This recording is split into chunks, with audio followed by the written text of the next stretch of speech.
And we are live. Good evening, everyone. Welcome to Holy Crap, the Vlogcast. The Vlogcast that comes from a skeptical point of view to answer some of the questions of why. This Vlogcast started as a combination of spite and the Streisand effect when people on Facebook don't like being told, you don't know what facts means. You keep using those words. They do not mean what you think they mean.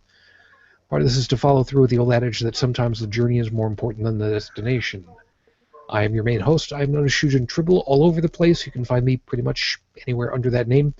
Let me go ahead and introduce you to the attenuated guest list at the moment. Starting from just north of the border over into Canada. Good morning, Heretic Woman. Good morning. South of me over into Pittsburgh. Good morning, Joey. I'm not used to being this early in the lineup. I know. I'm not used to having you be this conscious this early in the lineup. From just outside the armpit of the Capitale, good morning, Unrenowned Tech. It's morning. What's good about it? Really, we're not going to go through this again. And just over the pond, over into Paris, France, as opposed to Paris Island, good morning, Joseph. Although he might belong there too. I didn't even know there was a Paris Island. Good morning. Yep, it's... Joey, help me out on that one. It's, what is it, the Marines? It is the Marine Recruit Depot, Paris Island. There we go. That's the one I was thinking of. Where is it? Oh, tell me later. It's a military base. If Okay. I remember, California. Oh, okay. So there we go. So, Thank you. longtime viewers of the show will recognize that we are down several people. Dalan is traveling. Chris is not going to be able to join us tonight. He may have a couple of weeks off with other stuff that's taking over some time, which makes sense. And Brigid's taking the night off. She could use a little bit of time off, and that's okay. We may have somebody joining us momentarily, but we will see how that plays out. Okay, I must correct myself because obviously I wasn't a Marine.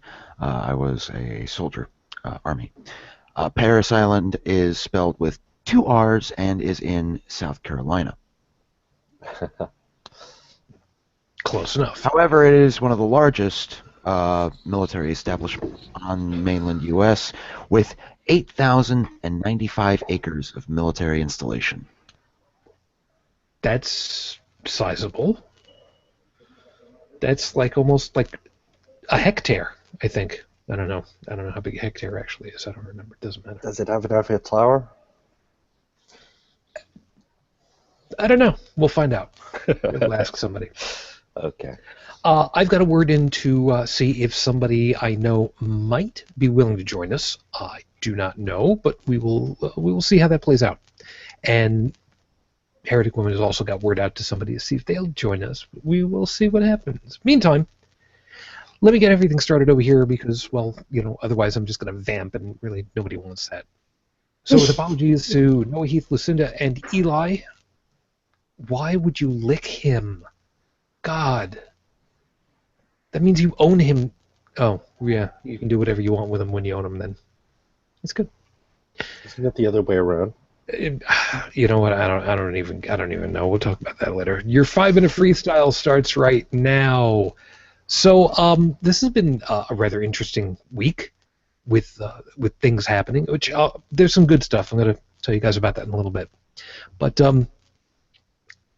how to be too empty and too full at the same time. I took the little one and a friend out to a local amusement park, which is part of the reason why you'll see, if you're looking on the video, my face is starting to peel. I got a lot of sun. And during the course of the day, I saw somebody who was wearing a shirt with a quote on it and picture of Muhammad Ali. I don't remember what the quote was, but because in person I am pretty much fearless. I kind of walked over to him and I said, I saw your shirt. I just want to see the quote, if you don't mind. It was just like, sure, man, no problem. Showed it off, and just like, all right, you got good taste, man. All right, because it was an inspirational quote and all. It's like, okay. So, sometime later, a couple hours later, we ended up kind of passing each other during the boardwalk. And it was kind of interesting because it was, I did my usual at that point, which is, we got to stop meeting like this.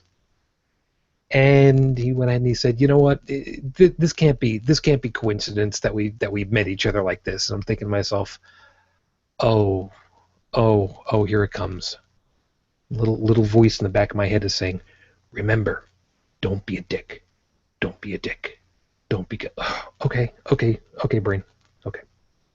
So he went ahead and he asked me if I was a believer. Don't be a dick. Don't be a dick. Don't be a dick. Oh, God. Well, it depends on what you're talking about. You believe in Jesus and the Lord. Oh, don't be a dick. Don't be a dick. Don't be a dick. Don't be a dick. No. But I sense that you're a good person. You try to help people out a lot. It's like, yeah, I do. No, I'm not a believer. But okay. Well, do you have any pain in your butt? Don't be a dick. Don't do it. No, I don't have pain in my body. I do, however, have pain in me from my dead wife. Oh, what is she going through that maybe I can do something? Hold it. I think you missed the part where I said, dead wife. You're being a dick. No, just a little bit. I didn't see this one. Good, thanks, brain. So he went ahead, he waved his hands, he did his little incantation around me anyway, prayed for me. I basically incantated back to him, hoping that the great Sagan would bestow enlightenment upon him. He didn't understand who it was at first. And even though I said I wasn't going to be a dick to myself, I decided to do anyway what I would otherwise normally do. I have decided a long time ago that even in a situation like this, I will shake someone's hand. I will wish them well. I don't have to wish ill on somebody all the time, but I would at least be the gentleman. So I offered up my hand to shake his hand, and I said, well, you know what, even I can still be nice about it, because, why not? What is your name? Because, I want to actually say to somebody their first name. I want them to know that I recognize them for a person. What is your first name?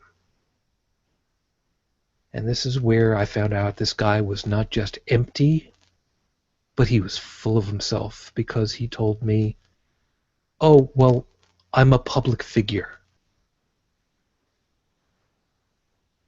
And that was the moment where I just said to myself, you know what? You're gonna be my talking point this weekend. Because I didn't know you from anybody. And I treated you just like any other normal person, and I actually asked for your first name so that I could shake your hand like a gentleman. And you were so full of yourself with your family there that all you could say to me at first was, I'm a public figure, but you can find me under the name... You know what? I was going to go ahead and use his name, but you know what? I'm not gonna. He told me what his name was. His public name, his public figure name.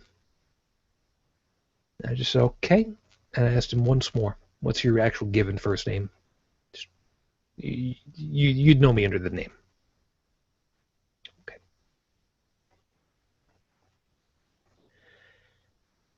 It doesn't matter who you are after a certain point. It doesn't matter what you think of yourself. How you treat people is far and away more important than whatever title you've got for yourself, isn't it? I mean, seriously.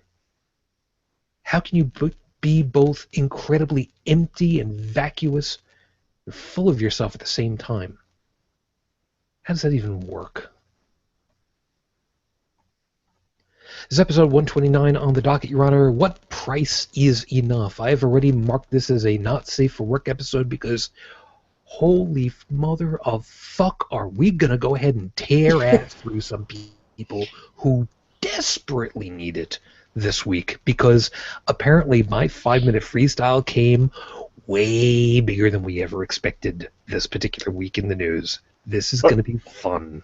By the way, to answer your question about how you can be empty and full at the same time, it's called empty calories. We'll go with that, sure. Hi, Beth. Yes, and joining us from points unknown are... Pencil Techie. Yeah, So- literally. Hey, No Illusions is somewhere around there. He's got a hidden bunker. Yep. I hear it's With Christian bears. safe. I hear it's prayer safe. And it's got bears. Bears. Yes, it does. Bears. It's amazing how they bears. can actually fit those leather straps over them with all that fur in the way. I don't get it personally. We were talking about this just before we went to air, by the way. I got that Heretic Woman. reference. We not only do we not have anything on Rafe at the moment, we got bullshit on top of bullshit this week. Oh, don't yes, we do. Saudi Arabia has sentenced a man to 10 years in jail and Another. 2,000 lashes. This is 1,000. another man. 2,000 lashes for tweeting that he was an atheist and making fun of the Quran, etc., etc. Things that I do every fucking day. Every day. I make fun of the Quran at least once. You just kind of have to do that. And yes, so they have sentenced this poor man to 10 years in jail and 2,000 lashes. Oh, and a fine of roughly like 5,000 or something. This story doesn't mention the fine, but I'm sure they did, Yeah, because Go they ahead. fined Rafe a shitload of money too. But yeah, good on him though. He refused to recant his statements. So he basically was like, fuck you, I'm an atheist, and do your worst. Which, unfortunately, I'm honestly surprised that they are not trying to execute the man, because the judge at Rafe's trial has still continued to try and get an execution warrant for Rafe. So I'm very glad they're not executing this man, but it makes me wonder why they are not. Well, maybe because ISIS is out there cutting up children with chainsaws, and they don't want to look like ISIS. Oh, I'm please, hoping- that would stop them.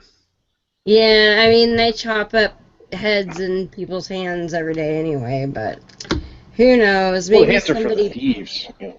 maybe that somebody paid them a bunch of money. I don't know, but either way, the article I have here does not name the man, so whoever he is, balls of titanium, good on ya, but that sucks. And Saudi Barbaria, you are a bunch of barbaric fucking assholes, as usual. Well, Just- maybe they're not executing him because they don't want to give Islam a bad reputation. Well, it is a yeah. religion of peace and all that shit. Yeah, fuck that shit. Yeah, Saudi Arabia, this is just for you. In fact, you can have 2. There you go. Love ya.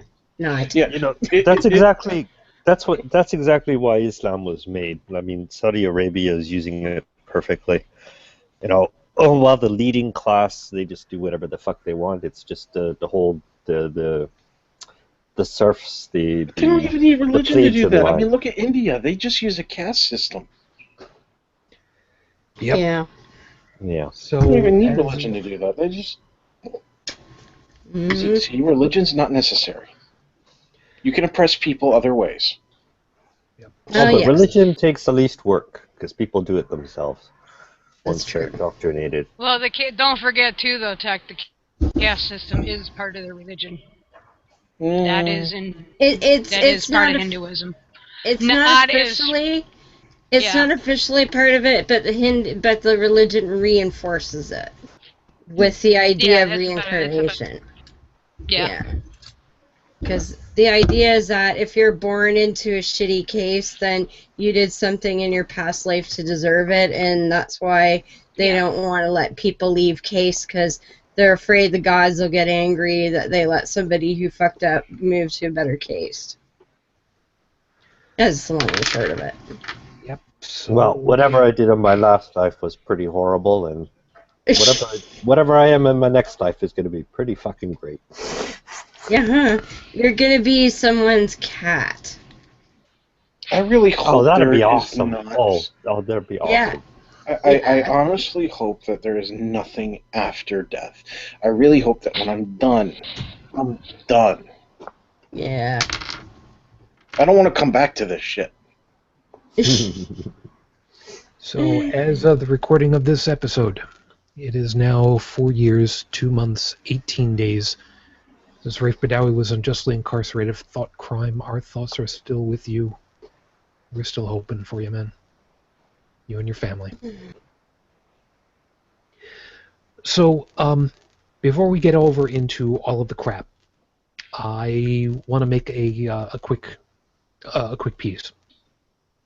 Over my personal Twitter and personal Facebook message boards and my YouTube page, I put out a video earlier today, which was about 17 years in the making.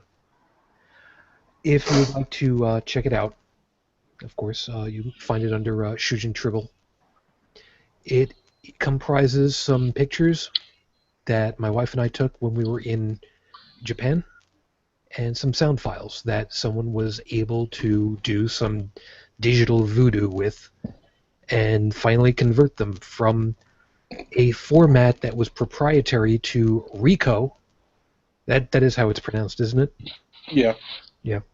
By Ricoh digital cameras at the time, electronic cameras. I don't remember exactly what it was called at the time. Apparently the guy pulled some library files and some C source code and some other pieces of electronic doodad and was able to roughly identify it as a format used by, amongst others, Sun Microsystems. And those of you that might remember in the late 80s, Java. Sun Microsystem and DEC Alpha, even to this day, are revered names for me. So,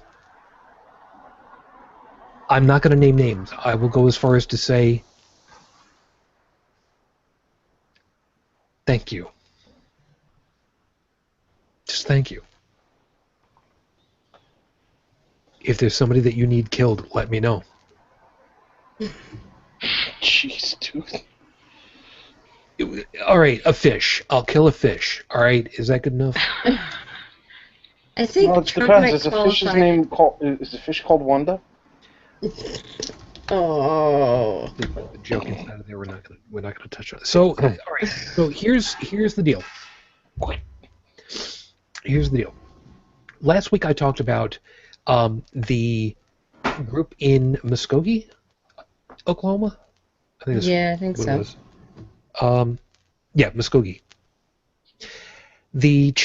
All right. The name of it is the Murrow Indian Children's Home. It's a Christian-run charity in Muskogee, Oklahoma. And they had come into an office that an atheist was working at to get some materials printed up or whatever the hell it was for a fundraiser. And if anybody wanted to donate, okay, they'll do that. And he went ahead and he just decided, okay, you know what? Sure, yeah, I'll donate $100. Oh, we can go ahead and put something in print for you that'll, if you want it, like in reference to someone or in memory or in honor of whatever. And so, oh, okay. And he put down for the Muskogee Atheist Society. Something like that, yeah. Atheist community. Muskogee. The first word, atheist community. I have the GoFundMe page up. Okay. Okay.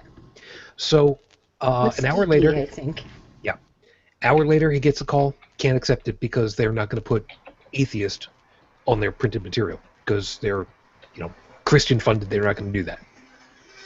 Well, how about if I give you 200?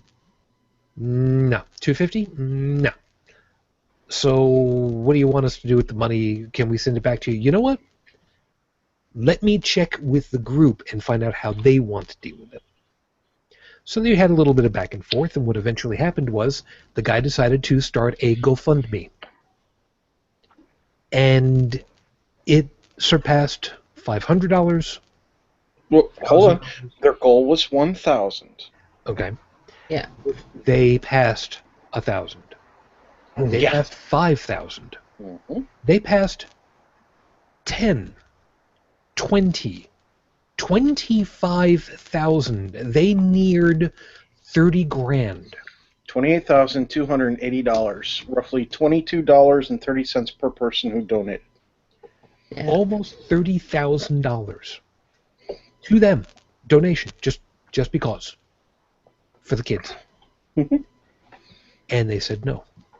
They're not going to accept it. So, Guy decided that he was going to, when he finally thought about it, he's like, you know what, I'm going to pull the plug at a couple days in. Pull the plug at 28 grand. A little over 28 grand. Decided 12 days. that, Yep. okay, decided that he was going to donate it on request from some other people to Camp Quest, but except for a little over 5 grand, that was going to go to the original charity anyway, even if he had to give it to another church who would then give it. And they said, we won't accept it even then. Yeah, when they caught wind of the article where he said his plan of how he was going to funnel it through a church, they said, now that we know about this, we're going to deny that donation as well. Now, a couple of pieces that come into play after that. Someone put up another GoFundMe page and said, we're raising money because this bunch of atheist scum tried to do this, and they were trying to be all nasty about it, so we're going to go ahead, we Christians, and we're going to have our own fundraiser for it.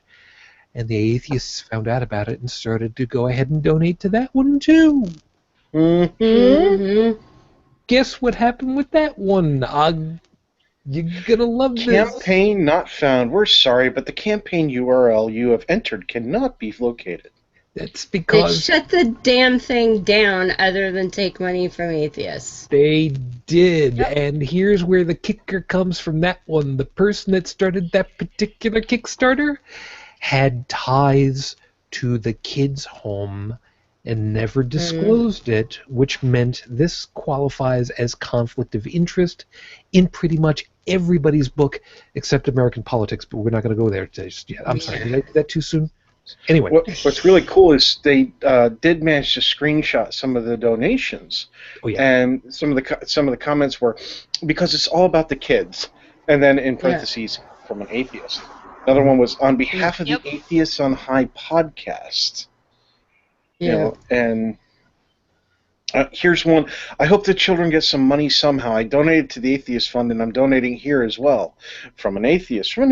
I care more about helping those kids than I do about our religious differences. Nope, all gone. Bye-bye. Yep, now here's the topper on the whole damn thing. Yeah.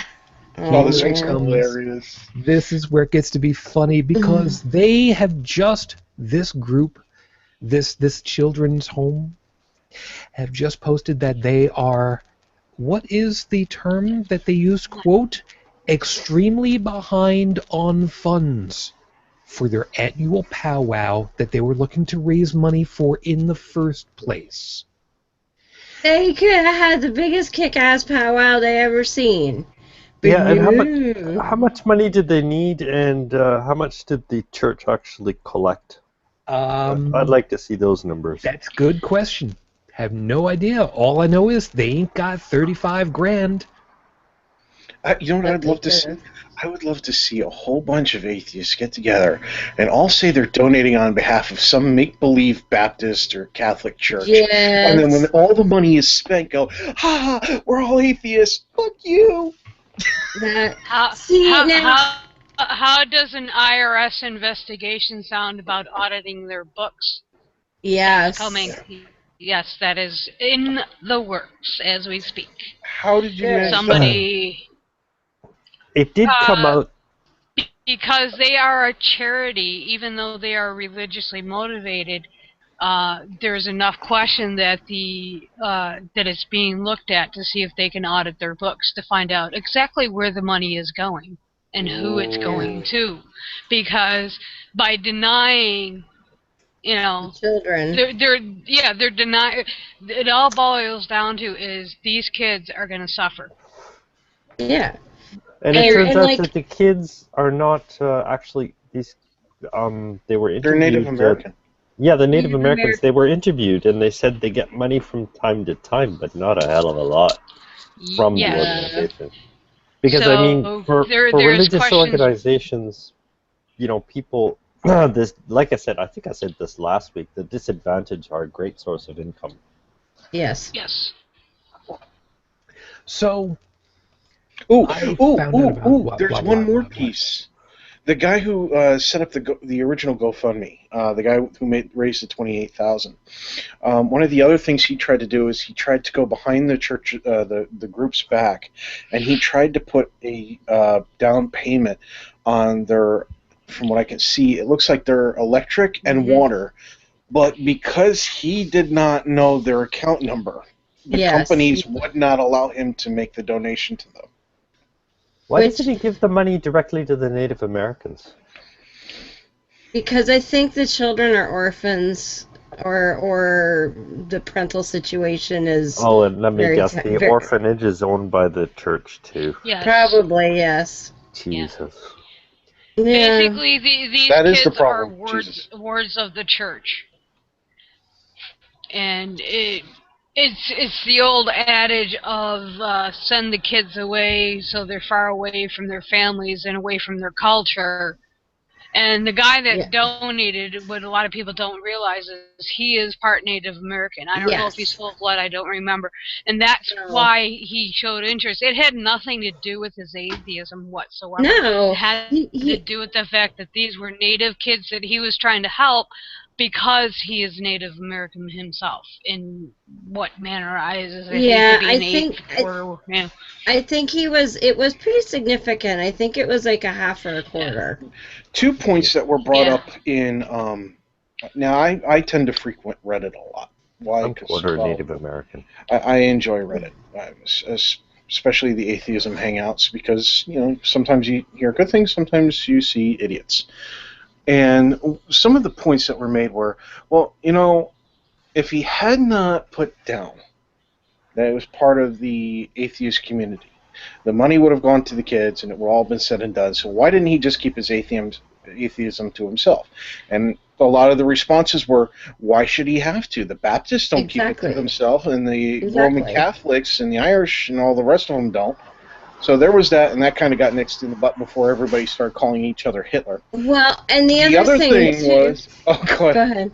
Yeah, the other thing was the one that they really pointed out, and I kind of go, I kind of agree with this one as well, which was it would have just been used to convert them, but at the same time they're going to try to convert them anyway, so at least let them be in comfort while they're doing it. Well, and what I was going to say is my understanding of the exchange that led to him giving the donation and such was when he filled out the form, there was a line there that was, please tell us, what name you would like recognition for this donation. Correct. So that was encouraged. And instead of taking personal... it was me, he decided that he would donate for and in the name of his group, and I believe he's the president of the group. Oh, he founded it, yeah. He's the founder. Yeah, the founder of the group. So instead of taking personal acknowledgement of the donation, he wanted to do it in the name of his group and be supportive in that way. And it wasn't and I think, if memory serves, part of their objection is that they're accusing him of just wanting the publicity or acknowledgement, which is bullshit, because, that was their idea in the first place. Hey, tell us who you are that's donating so that we can acknowledge your donation. And it's blatant discrimination where they're basically, well, your name's not good enough for our list, so we're just gonna let the kids part suffer. of it too, I don't know if it was his group specifically, but many atheist groups do work with churches when it comes to helping the needy. In fact, I had a couple of my friends who are conservative Christians say, basically, they're like, what the fuck? Our church has atheist, well, you know the person. Our church has atheists that come to when we feed the homeless. We don't have, so if that's the, working relationship that this group might have with other churches, he probably never even thought anything of it. I mean, I know a lot of atheists that do, and I give them credit even though I probably couldn't do it myself, will specifically go to a church food bank or something, work with the churches since there's nothing in the secular community for them to, in their area, not secular community as a whole, but like for me, I mean, I would have to work with the church because there's nothing, as far as the secular community goes, if I wanted to do any type of outreach. Yeah. But I mean, on a side note, for me, I wouldn't be able to do that here because it's all proselytizing, so I can't support that. Yeah. Now, this all comes down to one of the bigger questions, which is, what constitutes a church group for these people? Because obviously, if they were saying, we're not going to take it from a non-church group, but we'll take it from a church group normally, okay, which ones? Would the Church of Cannabis be acceptable? Would the Church of the Flying Spaghetti Monster? Would the Roman Catholic Church of the Isle of Man, perhaps? Although, actually, wait a second, up there, I don't know if it would be the Protestants. I mean, it's hard to tell sometime between purple and green, or whatever the hell it is they fight over all the time. I don't know, whatever the hell it is. But, who would they have accepted it from? Now, we can't really go too far into it, because we don't know them, and it would be ludicrous for us to go ahead and decide, we know what they would think. But going off of what we've seen, what we've heard, what we've experienced so far, a group that has behaved in this way, who do we think that they would accept, or better yet, wouldn't accept from? Let's start off with Center for Inquiry. Do you think that they'd go with them? Probably not. My gut tells me if you're not Baptist, they don't want your money. They are a Baptist organization. Yeah. Because most Baptists I know, well, justify that. If you are Catholic, you are not Christian. If you are anything but Baptist, and it's, from people I know, Southern Baptist is even worse. Now, I have a feeling that they might take money from someone who professes to be Christian. I think that might be palatable enough, and they might even take it from a Jewish organization, but that would probably be it. Like, if a Muslim tried to do it, they'd probably do the same thing. Yeah, Joey, hold on a second, by the way. For us growing up Roman Catholic very specifically, when I was brought up, if you were Catholic and then there were Christian as a general over term for like everybody else. Yeah. That's how it was for you too, wasn't it? Yeah. Well, for everybody else it was Protestant because, back in the day when, Protestantism began, it was Protestant. And it wasn't until further down the line, well, you're too Protestant or you're too Catholic, so that's where all of these... Or you're not a true Scotsman. You know, that's true. You're not a Scotsman, aren't you? No. Tech, go to your corner. But see, the thing of it is, the naming convention that like I said, I grew up with, you were Roman Catholic, very specifically was Roman Catholic, or Christian, and there was no nuance past that as far as to who was what. And Beth, from what you're saying, like you said, with the Baptists, you are Christian because you're Baptist, or you're and everything else. Okay. Yeah. Well, a lot of that. A lot of that goes to I don't know if you guys are familiar with Josh McDowell. Back in the 80s, he wrote a series of books dealing with cults, occults, and stuff. And in his book, well, say I read it in 82, so I think they came out in 81, my senior year of high school. Catholics then were considered a cult. I don't think any of you guys are old enough. I remember the aftermath of the Kennedy election in '63, before he was assassinated. When he was running, people were against the fact that he was Catholic, and he point blank said that I follow, I follow the Constitution. The Pope doesn't tell me what to do, and that attitude carried forward right through the '80s. It was still pretty strong. I mean, even with Bobby Kennedy, and the same problem, was faced because they were Catholic.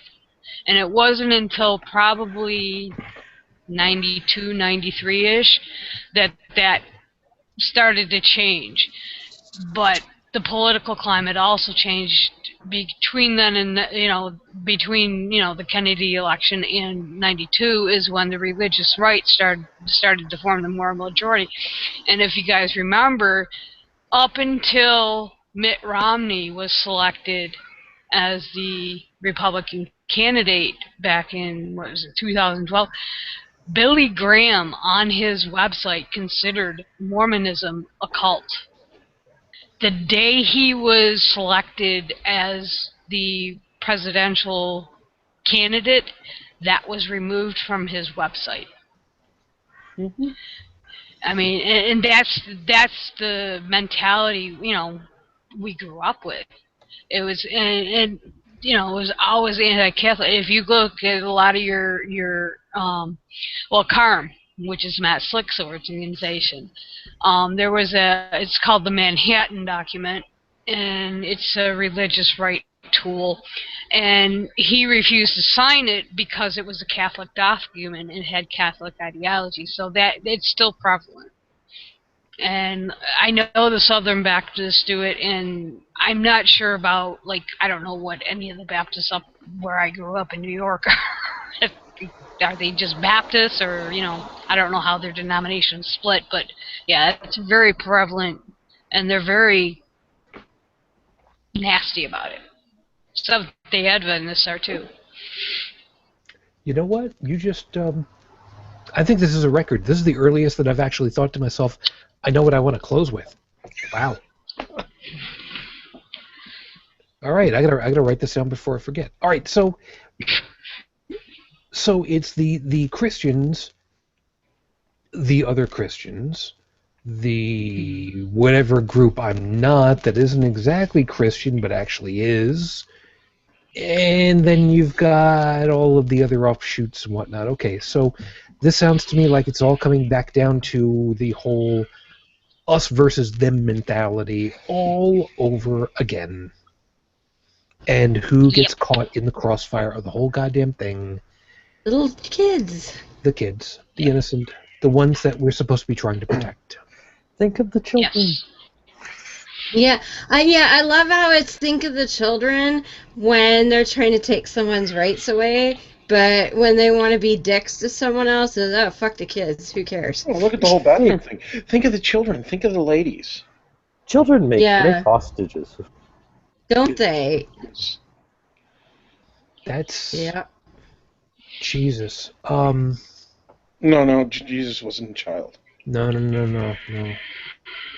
Jesus didn't even exist. Yeah, it's entirely possible that the story of Jesus wasn't just based off of other fictional stories, but could have been based off of somebody's teacher who said something once upon a time, and this teacher over here said something once upon a time. Yeah. And the two stories got mixed up between what... Probably just at the base, just one bloody, probably almost insane charlatan street preacher. Yeah. Or somebody like the ones in Life of Brian that are all standing there spouting God, that was hilarious. And Brian's up there, he's got the gourd and... Brian, The Life of Brian is the most historically accurate. I know. It's like one of my favorites. Or wait, no, were they the People's Front of Judea? Front of Judea. I got that one wrong. Scratch that, reverse it. Yeah. Thank you, Mr. Wilder. We miss you. And of course, my favorite line of all, he's not the Messiah, he's a very naughty boy. What was even better was when they had the girl naked in there. Why is you? Yep. So now we've slid over into debauchery for a second. Let's talk about hostages. Yes, hostages. So... I choke my hostage every night. Littler hostages. Oh, the other kind. Sorry. Yes. Joey, you are the resident military type person. You're in a situation where there is a physical situation. There's a physical hostage. Yeah. I'm assuming, generally speaking, the first order businesses keep the hostage alive, generally speaking? Well, yes. Technically, if there was a hostage situation, it wouldn't be my guys that were called, but yeah. That's typically the way you want to keep it. Yeah, well, I would assume so, considering that usually your business typically ended up with a very large boom at the end of it all. It could. It could. Maybe a very large and very loud and very multiplicative boom, boom, boom, boom, boom, boom, boom, boom, boom. For the guy on the 50, yeah, usually. Yeah. So let's assume for a couple of seconds that using a very large weapon at somebody that has got a hostage is a really bad idea. That would sound to be about right, wouldn't it? Yeah. Yeah. Taking out a what's the expression I like to use? A housefly with a howitzer. Not a good idea. That sounds about right, right? Pretty much. Okay. Why not? Basically because if you're going to use a howitzer, you want to be using it on, I don't know, spider, perhaps. Mm-hmm. Oh, okay. You have more chance taking out the house than the spider. Details. Anyway, the point of it is, these kids are in the crosshairs for no other reason other than they happen to be in a bad spot. And they're being put into an even worse spot by the people who are trying to be protecting them. Now,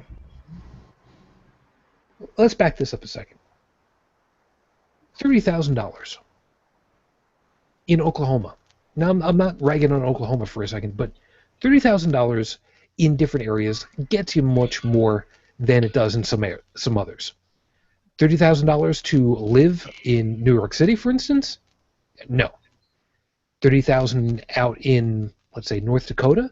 Oh yeah, easy. Oklahoma? I don't know. But $30,000 is nothing to sneeze at either.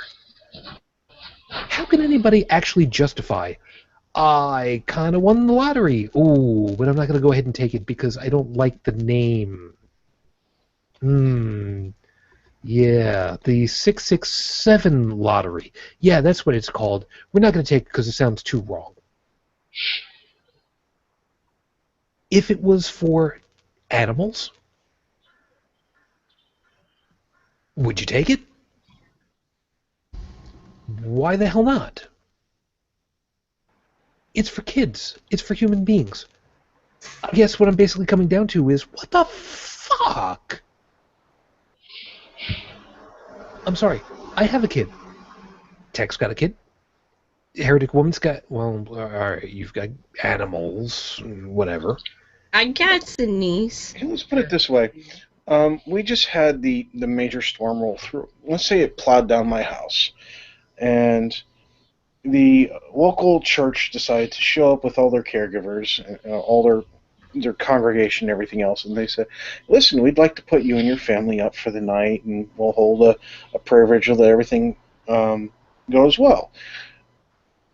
You know, I'll take them up on their offer to put them up. You know, if I was financially unable to do so, I would consider taking them up on their offer for being put up on for the night. If I was financially well off enough to do, which currently I'm solvent, then I would say, thank you, we appreciate the effort, we appreciate you thinking of us, we're okay, please go see to somebody else who's in much dire need than we are. Okay? Mm-hmm. But that's just how I am. It's not, I'm not trying to be better than other people. I'm not full of myself. It's just how I am. It's how I was raised. And I wouldn't think anything harmful of it. But if in the same turnabout, let's say some religious folk family got their house blown down, and the local atheist chapter, because there is one down here, comes by and says, listen, we're from the local atheist group. We have a place we'd like to put you up for the night. It's not going to cost you a dime. We'd like to give you some food and clothes, and, you know, if you need anything, we have people here who are professionals and more than willing to listen and give you a hand. If you need help with work or filing paperwork for your insurance, whatever, so on. And they say, ew, you're dirty, filthy atheists. That's a slap in the face. Yeah. You know, that's just Well, a lot of it... Yeah, Go ahead. No, go ahead, Beth. I was just going to say, a lot of it, what people have to realize is there's your everyday, normal Christian who, like you're detailing in your narrative, that's not going to think anything of it. These type of people are fringe. Yes. But the problem is the fringe is getting louder and louder because the religious right is dying, and it's dying very quickly. Although we'll avoid politics, we have something replacing it that's even scarier. But it's not your everyday Christian that's going to do this. These people have an agenda, and it's blatantly obvious. And that's what's killing me. This is something that seems to be really permeating the national and in some ways international scene. And those of you that are watching me on video right now, my apologies. Remember I was talking about being at the amusement park? I got myself a face full of sun. There's a term for it, but okay, fine. Sunburn. So I'm finally peeling after a couple of days. Thanks. Unregulated nuclear reactors. Why isn't anybody taking care of these things? Really? Thanks. Anyway. But the Food babe is. Sorry. You know what I've been reading. Yes. Anyway, the point being. The look on his face. Anyway, the point being is that we've got this going on, and this is becoming more and more and more acceptable. And this is driving everybody up a wall. As much as I don't want to point fingers, some people get that one. Everything that's been going on with Donald Trump riling up everybody, leaving aside the obvious lies, leaving all of that aside for a second, the public reaction has been to just eat it all up. We don't care if you're pissing off people left, right, and center. You're not pissing off me, and you're pissing off people that I want to piss off, so yeah, I'm with you the whole way, and I don't care.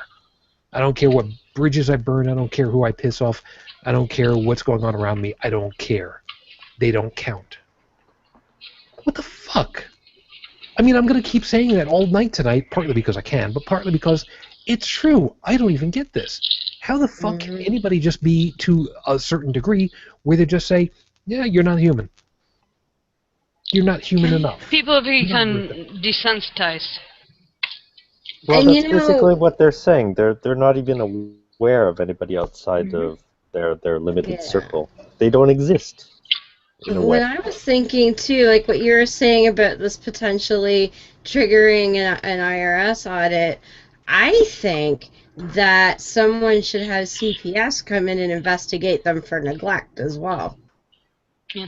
Well, there's a couple avenues being explored, and it's nothing that's made the news per se, but there are some people that are looking at ways that they can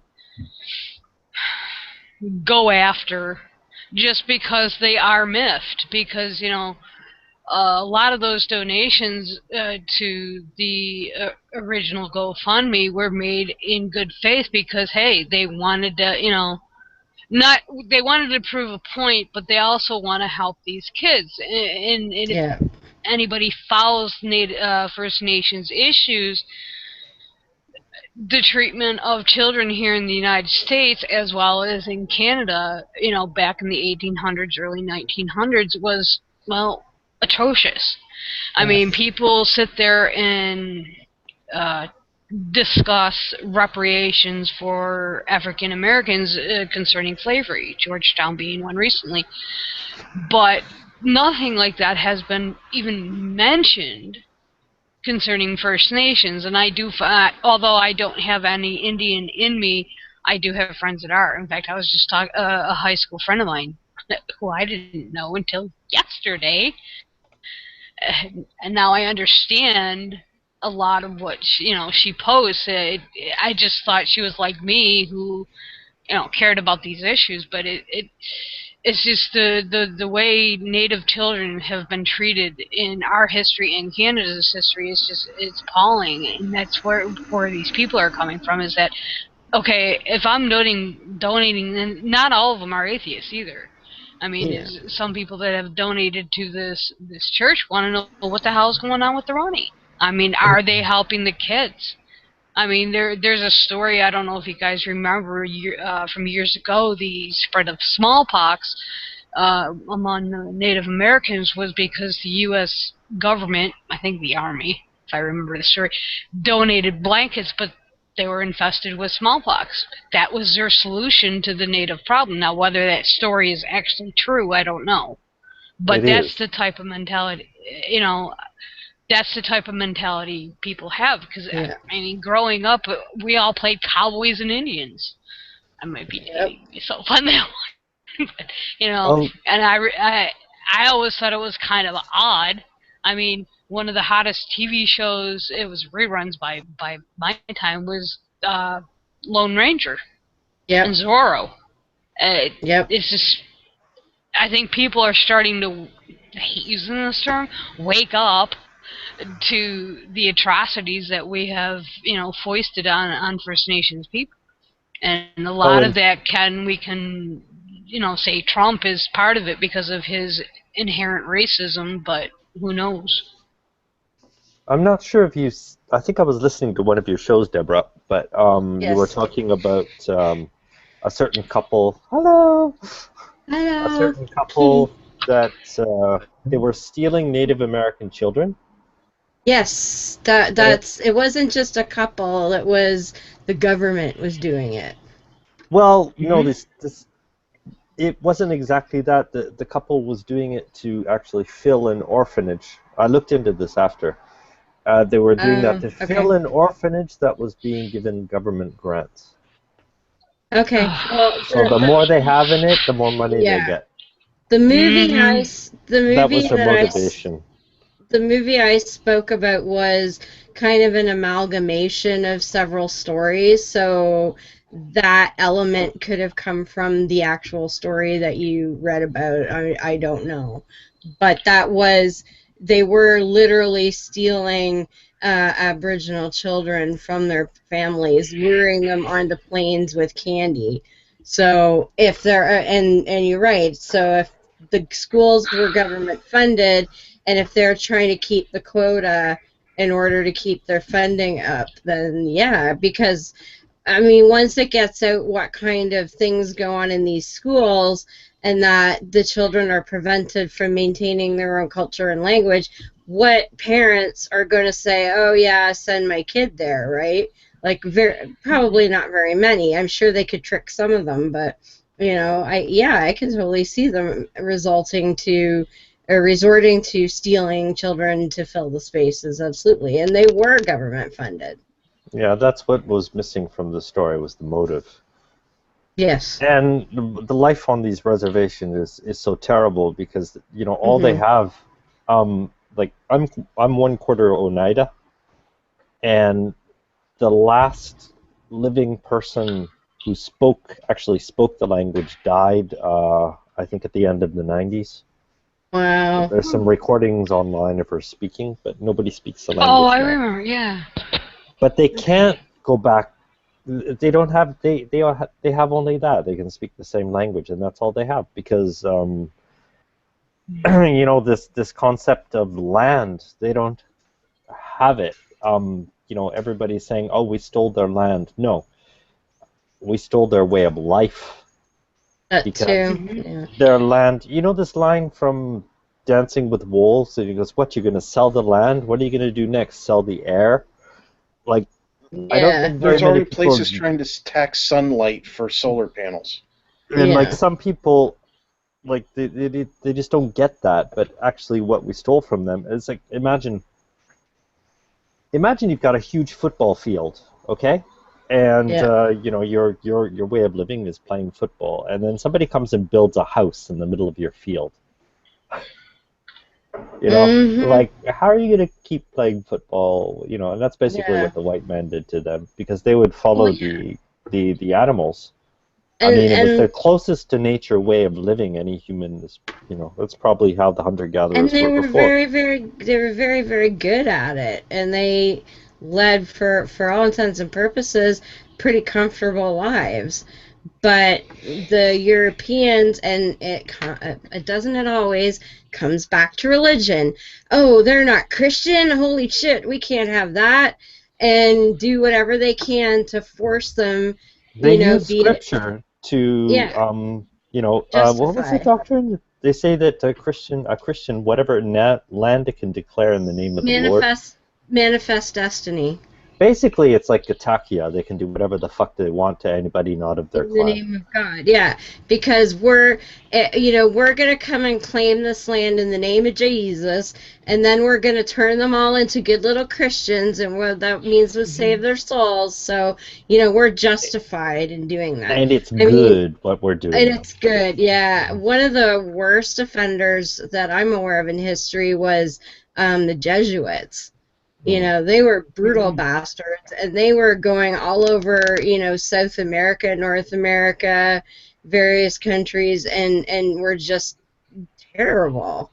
You know, it was just the movie I remember. It was from the '80s, called The Mission.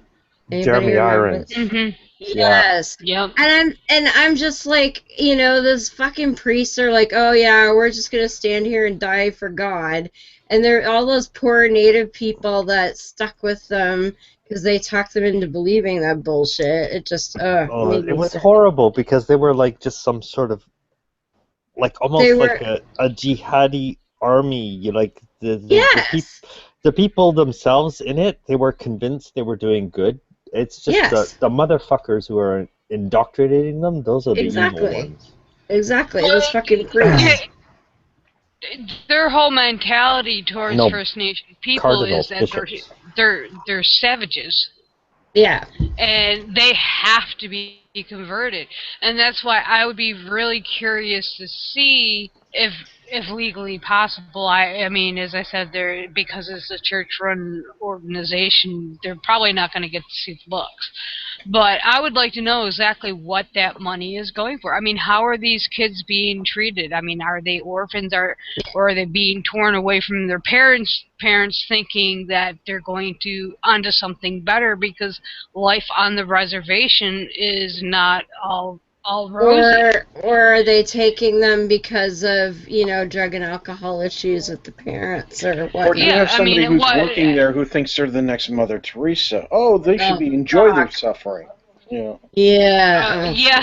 I'm glad you put that point in there, Tech. Yeah. And that's bothersome because it's like, yeah. I mean, it's bothersome. Like your Mother Teresa analogy is so many people think that she was such a saintly woman. She was a fucking bitch. Don't forget, there was also a lot of people.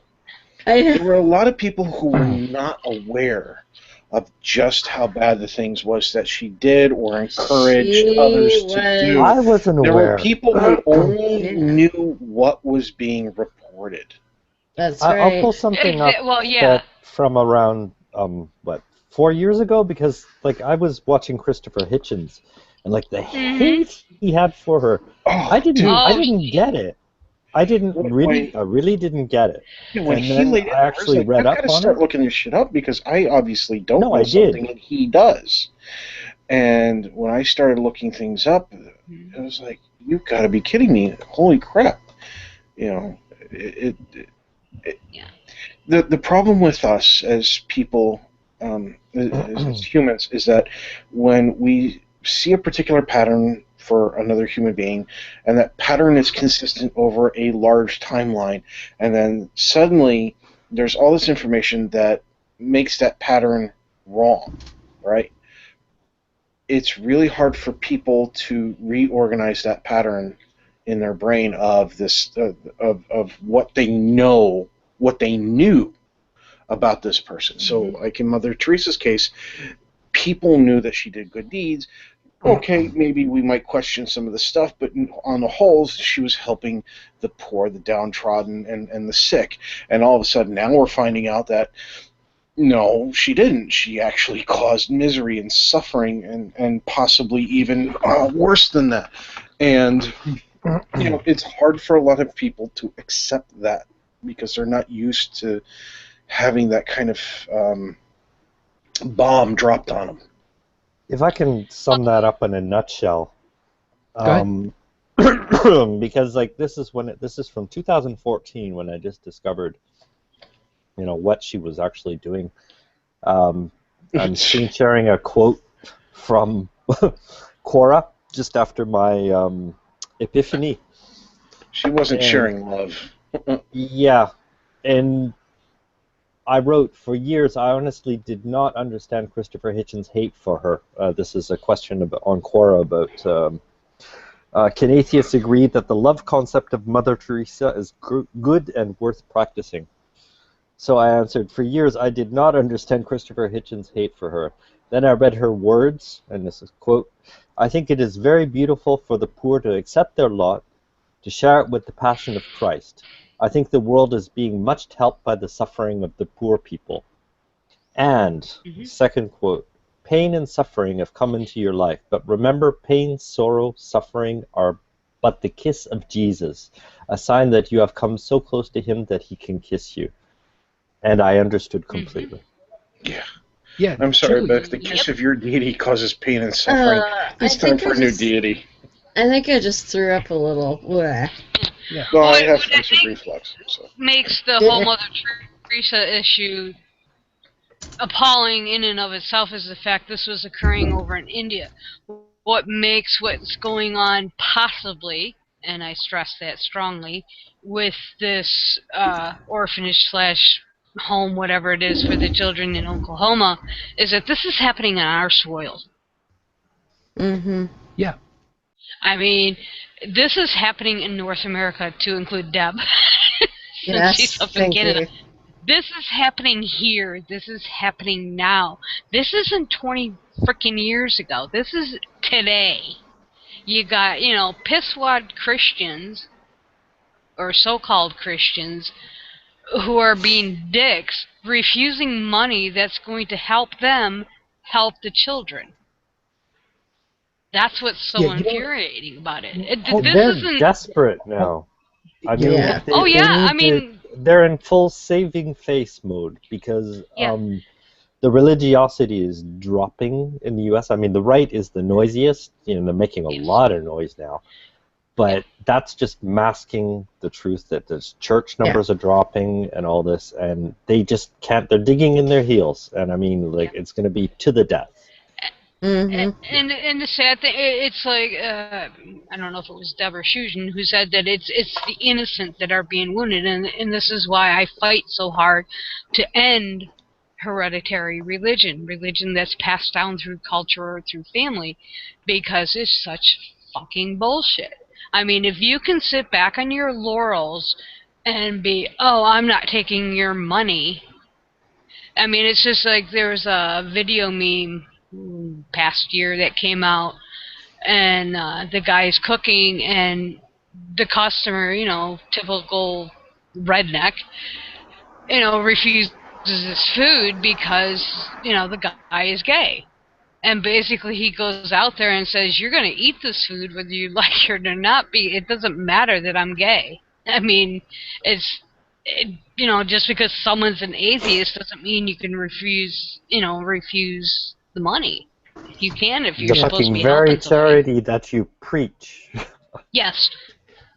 Yeah, they're going against it's bad because we didn't tell you to do it. You know. That's what it comes down to. Yeah, we didn't tell you to do it. Yeah, there's a piece about this I want to nip off. Very, very short bunny trail on that one. We've said before, and we stopped doing on this particular situation, or in general. Whenever, well, Beth had just said it a couple of moments ago, supposed Christian. When we've got this add-on at the beginning of it all, the self-professed Christian, it's no better than when people go ahead and tell us that we are self-professed atheists, to try and basically tell people, okay, you say that you're an atheist. Oh, really? Do you now? So it's another one of those things where I think maybe we don't use that term anymore. They say they're Christians? Okay, fine. That's what you say you are. Good, fine. I struggle with that one, Shujin, because even though I know, and I have friends that are this way, that say, that is not how I act. Well, you still tithe your church, you still claim Christianity, you're no better than this person. So I struggle with trying not to lump everybody. But on a personal note, I don't care if you call yourself Catholic, if you're Mormon, you're Christian.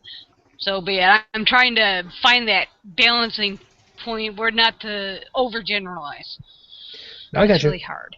I got you. But what are you, I'm trying to be nice. Can I ask for some clarity? What are you trying to balance here?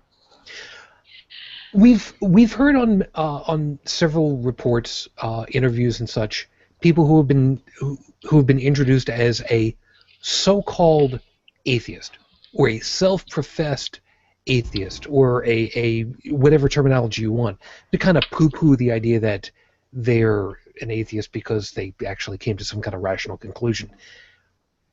I'm kind of saying that I think that it's we should really not go ahead and fall under the same and use it on people, even if they behave poorly. A so-called Christian. Oh, no. Yeah, completely agree. Yeah, just criticize their actions, not, right. Their motive comes after the fact. Leave the Scotsman out of it, in other words. Yeah. Like, you're being a dick, okay? Yeah. Well, if you want to say you're being a dick because you're a Christian, that's you, but you're still being a dick. I'm a dick because I'm a DJ. That's a completely different issue entirely. Have you not listened to my shows? Not your DJ. Joe will tell you. I'm DJ a dick. Dick Digger. Next time, turn on the microphone, I should say. Yeah, shush. It's rule number 0. That's right. Rule number 0. We'll fill you all in about that a little later. DT Dicky Dick. Anyway. All right, so these people, what do we do? I mean, yeah, the idea that Child Protective Services should go in there is probably a really good idea.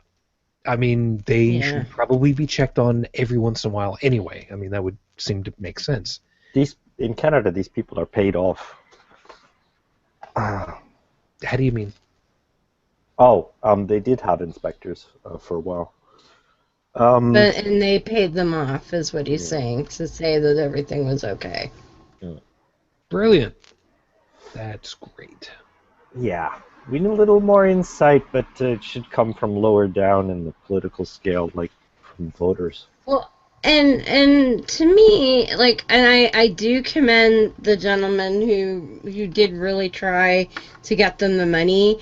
I think I would have gotten a little more creative myself, but I'm just, I would have relished sticking it to them to the point where I really would have gotten creative. Like, I would have rounded up, say, like, how many people are in the group? Okay, everybody in the group, here's, $1,000, go and donate it in your own name, and then, like, maybe use, like, a secret acronym that refers to the atheist group, and just like not tell them what it means until later. Yeah, but like when he got possibility that could happen too. Yeah, like when he got to the point of, okay, I'm gonna have like some other church donate it and not tell them, I would have just gone to the group and said, okay, divvy it up. Like, let's say there's 20 people in the group, so it's $28,000. So whatever that is divided by 20, 1,000 and bit. Everybody, here's your chunk. Go and donate it in your name, or or if to keep the amount from being the same, okay, everybody and your spouse or everybody and a family member, like, divvy it up so it's different amounts, and everybody, like, just go donate. Like, well, I think what he was ultimately trying to do was inform the community who had already donated the money how he was going to attempt to not only get the money to... Oh, no, I understand that. But what he could have done is, I don't know if GoFundMe does it. I know Kickstarter does it, but some kind of update that was only for the people who did the funding, not to the general public. I think partially what he counted on was the idea that this group would not look up his GoFundMe, or he was probably also not counting on somebody making an article bringing lots of public attention to what he was planning on doing. He did, though, because I listened to him on that's right, he did the interview. Yeah. He did the interview with Seth Anders, and he said, that's what I'm going to do. He did say, hopefully they won't notice, but I don't think he ever thought that they, if they're not going to touch atheist money, why would they listen to an atheist show? You know what I mean? But I think it got picked up by mainstream media, and that's when he got busted. Well, Hemmett Mead, a friendly atheist, blogged about it, and he is followed by some of the Christian media. So anything that he may have reported probably got funneled through, and who's to say now, that he's decided to donate part of it to Camp Quest and keep, $5,000 to attempt to donate to the children's home. He might, realize now, oh, I better not say what I'm going to do, and like you suggested, maybe, a suggestion such as that, and do it that way. Because I think, from what I gathered is Tech said, that these guys now are literally desperate for money. So if they do it nonchalantly, anonymously, they're going to take the money and run. Who's desperate? The church or the children's group? Home. They posted the other day that they need donations, that they don't know if they'll be able to put on this powwow thing that they do every year, because they don't have enough money. It's like, well, you just, literally gave up $28,000 and some change. And now, a day later, you're begging for money. Yeah. Which The is fact that actually, they need money for a powwow actually brings up questions. Well, I don't know what this powwow thing is. So, Yeah. I mean, Well, we can't judge on the name. Yeah. Yeah, I mean, and if it's a way for them to maintain some culture for the kids, then I don't think that's necessarily a bad thing. Yeah. But It sounds like is a it cultural gonna be, appropriation to raise more money, but I'm not 100% yeah, sure. or, who knows, is it going to end up being, powwow for Jeebus or some shit like that, right? Yeah. Yeah, they should tell the whole story. Well, Yeah. I mean, this think should it is be on their website. It's just not something that it's like anything I read. It just was ticking me off even more. I was like, seriously. Yeah. so we've also got another piece of this. This is the information age, and kind of what I mentioned about it before you even got into with all this stuff. You can't hide this. This shit won't go away. This is going to follow you for the rest of fucking ever. This is called the Barbara Streisand effect. Oh, God, is Yes. it not? It's exactly... There was actually an article posted saying it's the Streisand effect. Yep. Yeah. So this is actually a kind of a twist, though, because nobody was actively trying to hide this. Actively, I agree. They were trying to kind of passively, aggressively keep it quiet. Right. They weren't really trying to. They were really just not making a thing out of it. Matter of fact, one person who got called on the phone by a news reporter basically hung up on them and told them, we've got no comment on this whatsoever, and hung up. Which I don't know if it was one of those proud hang-up sounds like we've got over here, but later. They don't want this to be blown open because it's going to be an insight into actually how they operate that they don't want. Mm-hmm. And the worst which is why they're digging in their heels. Yeah, the worst part of it is it's done. It's already done. There's nothing to be done about it. This is going to be a black spot on them. It is going to be a red letter on them as a group, as a collective, and individually, and it's going to follow all the way up to the church group that sponsors them.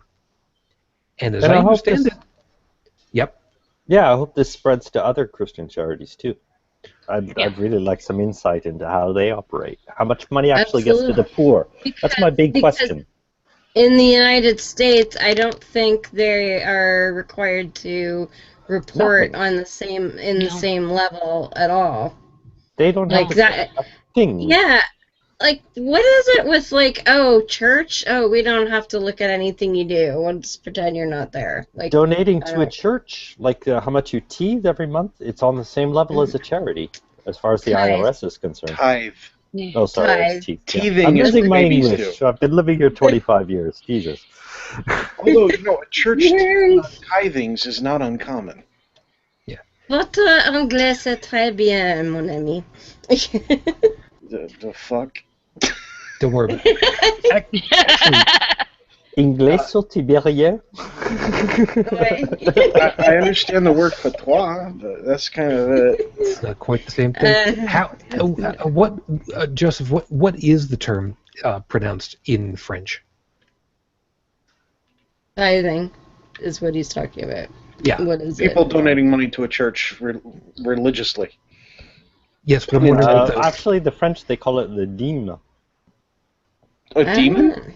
Yeah, which means 1/10. Ah. Yeah. Le dîme. Yeah. Okay. So the church in France wants the D. Got it. They want the. They just want 1/10 of the D. They just want the church tip. in France. I just put it in a little bit.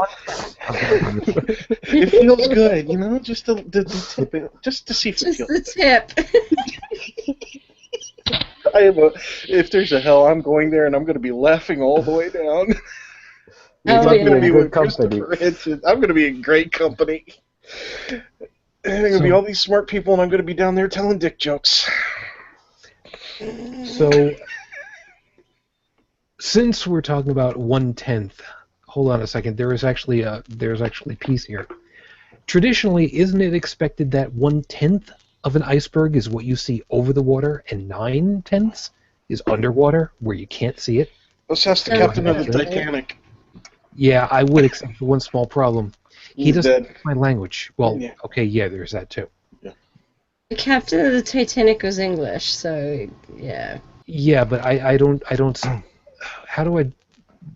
All right. It comes down to this. I don't speak. There you go. I'm sorry. Was that too soon? It's 102 years. Whatever. Anyway, yeah, I think we're good. I think we're pretty good. So, here's the piece. Like I said, we're in the information age. This shit is not going to go away. These individuals are going to be painted with targets. If nothing else, if the IRS does come down on this, and I would find it ludicrous to think otherwise, somebody is going to go ahead and do a big-ass investigation. And they're going to follow the trail wherever it goes, which means it's going to be flowing up to all of the people who are involved with this thing. Now, remember earlier we mentioned that somebody that had connections to the charity tried to put up their own GoFundMe, and they pulled it down because they got all butthurt because the same thing was happening again, and the atheists were saying, sure, I still got some extra money, go ahead. Here, you can have some of mine. And they got pissed off at that. I wonder how that's going to be viewed. You're a charity. Religion has no monopoly on charity, and I'm not sure if it's just me, but I'm really seeing a lot of secular charities starting up. And I mean, religion has been dominant over the whole charity thing since so long. We just didn't have the reflex to give, but I can see that, or the place to give. But I can see that things are changing. That secular charities are becoming more and more, and atheists are, the more they advertise, the easier they are to find, and the more atheists will give. So I hope this will eventually supplant religious charity. I think a lot of it too, like you said, Joseph, it's becoming more visible. So instead of, for years I used to donate to a food bank when I lived in New York, and the only option I had was through a church, and luckily this church was non-denominational, which, at the time fit my bill. I was still probably agnostic at the time. And so I didn't have a problem as long as I knew where that money was going and not supporting the church but supporting their charity. Growing up as I did in the Lutheran church, we were an evangelical church. The primary thrust was donations to missionaries. That's something I would not support, but if I knew it was going for food, for the homeless, whatever, no problem.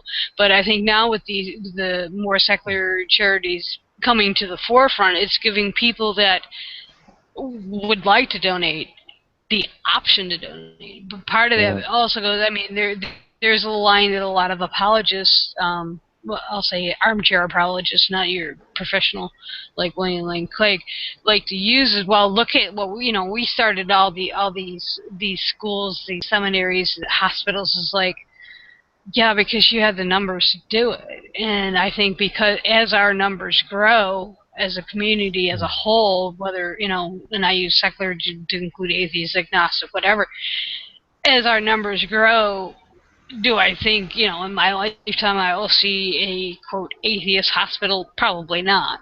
But more and more people are seeing, our charity comes with no strings attached. We don't, I'll use AA as an example. They rely on a higher power. I lasted 2 sessions when I first went to AA. It was like, I don't believe any of this. Now there's actually secular 12-step programs. As we get bigger as a whole, we're going to see more options. And we're going to, eliminate the need for religion. I can see actually religion being a block to because the fact that they have the monopoly over charity. I'm sure there's lots of atheists who want to give, but they just have no place to do it. They don't. They do not want to feed. And now this is religion's reason for. One can make the accusation that atheists are doing the same thing as this Baptist church is doing, but the atheist reason for not giving is a rational one because they just simply do not want to feed the indoctrination machine. Yeah. Now that's kind of an interesting point. Now, like you said, Beth, they had the numbers, and in this case, the numbers don't just necessarily mean the number of people; it also means the amount of money, and by both of those, the amount of influence. So sure, yeah, okay, they were able to set up hospitals because they had the people in the membership that was bringing information back and forth and had the money. And sure, they had places of learning of same reasons. They had the people, they had the influence, they had the money. Okay, good. And you harvest those and you make more money and create more influence. And yes, Joey, I'm going to say it, it snowballs into whatever it's going to become. That's your thing, not mine. Yes, it is. And then it just keeps going, and it just keeps getting bigger because it keeps going and doing its thing. Now, what happens... Well, hold on. What's going to happen when we get the atheists, the secularists, the we don't believe in any of that bullshit, when we get our foothold in and we can start with a small spot, a small place, or even better, several small places all over the place. Little, how did Bogosian put it? Mini inoculations all over the place? Micro inoculations all over the place. A little bit here, a little bit there. After a while, you start talking about some real progress.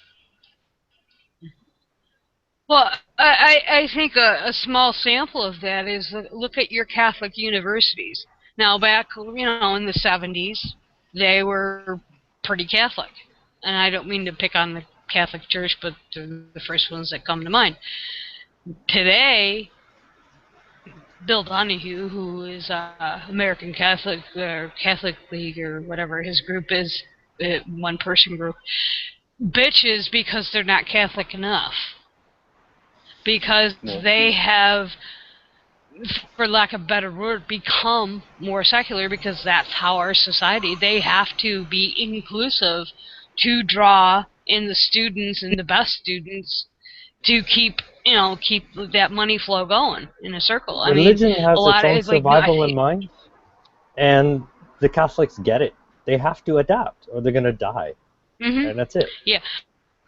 Well, yeah, it's either adapt, and adapt is a good word in my opinion. Places like Notre Dame, Georgetown, they are adapting, and your ardent Catholics are like, sacrilege. You can't do that. It's like, sink or swim, baby. That's what it comes down to. I mean, I know the college I went to was a Wesleyan Methodist college, and we're actually, and it was pretty conservative when I went there. I mean, we couldn't even listen to rock music. Basically now is like considered a liberal arts college. I mean, we are, or were, I don't know if they still are, a sister college to Wheaton. That's how conservative it was. But now they're like, last I knew when I checked, they actually had an LGBT group there. Jeez. I got thrown out for that. Why, you started it? Maybe. So, you know what? Who knows? I just realized. What's that? The micro-inoculations I was just talking about, where secularists... non-believers can put their money into a little bit here, a little bit there, and actually make things work, and do it without the Sky Jeebus overhead thing. I just realized we are already doing that. Oh, yeah. The public school system in the United States. The public school systems, generally speaking, in Canada are also under the same auspice of it's not religious. It's not supposed to be. You can learn about religions, but you're not getting religious education in the indoctrination unless it's the quote separate school system. Well, yeah, Canada's kind of vague in that way. Yes. Well, separate equals Catholic in Ontario. Yeah. Yes, but the point being is that you know full well in Canada, if you're going to a religious school, it's specifically labeled and you know it's a religious school, generally speaking. Yes. Now, Tech, I'm sure full well that from your growing up and whatnot, you had to have known that there were, besides the regular schools that everybody was going to, there was the temple schools for the Jews, and there would have been probably Roman Catholic schools for the good little Catholic kids. Well, there's a long story behind it, and I'm not going to go into it. But believe it or not, this little, at the time, Jewish boy spent 1 year at Seton Catholic Middle School. And boy, let me tell you, that was definitely a trip, especially when it came to the science class. I can well imagine. Yeah, and to say it was kind of weird, instead of saying the Pledge of Allegiance, you're saying the Lord's Prayer in the morning, and the Pledge of Allegiance after that, and the Hail Marys at the end of the day, and the prayer before lunch. And we were saying this in public school until... it was the early 80s, I think. Yeah. It was just 70s for us. Well, I'm younger than you guys, so. Mm-hmm. But the point is that, yes, I was aware of the differences. I got a hard lesson in the differences between public and private schools. Because in public school, other than the Pledge of Allegiance, we didn't do any of that shit. And science was science. It wasn't, wait a minute, what do you mean we can't observe electricity? We don't know what it is. I was a kid, I knew what electricity was, because I've actually electrocuted myself. And yeah, come over here to this wall socket. I'll come here, help let me show you what electricity is. Yeah. It's like, it was fucked up. It was fucked up. Well, somebody published an excerpt from creationist homeschooling textbook. And it was exactly that argument. It was because we don't know where it comes from. We know we can do wonderful things with it. You know, he's talking about electricity, but it's a great mystery, you know. Now, on the positive, the math classes were right up there par with the public schools, and so was a lot of other things. At least with Seton Catholic Middle School, which was around a lot of different places. Was the math class using a base 7 number system? No, we. Yeah. No, they used base 10, but we did learn that other base systems did exist. We just didn't focus on them. But we were learning the right math for the right grade. Other classes were pretty spot on. Social studies, we learned many positive things about the great workings of Mother Teresa, which basically mirrored, and it was a twofold thing. One, it mirrored what we already heard in the press. Okay, so they repeated what the press had already said. Then they reinforced it with other positive material on top of that. So if you see where this is going, this is one of the reasons why, when I much later on in life heard Hitchens really berating the crap out of this woman, I'm going, but she was a good person, wasn't she? Let me look this shit up for myself. And that's when I had like a really jarring, wide awakening, going, oh, damn, she's like Hitler, only worse.